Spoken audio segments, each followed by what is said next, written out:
Pakistan peoples party general elections के लिए भी तैयार है और इंशाअल्लाह ताला यही पैगाम हम अपना इत्तेहादियों को देंगे कि आए हिम्मत पकड़े, आए मैदान में आए, जो भी जीते इंशाअल्लाह ताला फिर उनका हक होगा कि वो आपका खिदमत करे। वफाकी हुकूमत ने सैलाब के मुताबिक, सैलाब मुतासरीन के मुताबिक जो फंड्स रखने चाहिए थे वो मौजूद नहीं है। वजीर आजम साहब का नीयत पे मेरा कोई शक नहीं है, मगर मैं वजीर आजम साहब से रिक्वेस्ट करूंगा कि उनकी टीम में वो जो लोग हैं जो वजीर आजम के जो वादे हैं वो पूरे नहीं करवा रहे हैं, उनसे वजीर आजम को हिसाब लेना चाहिए।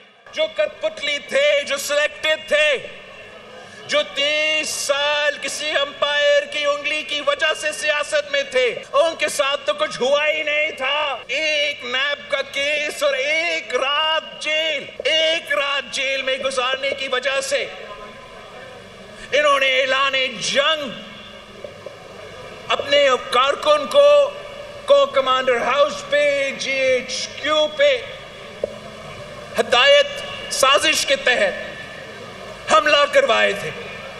और अगर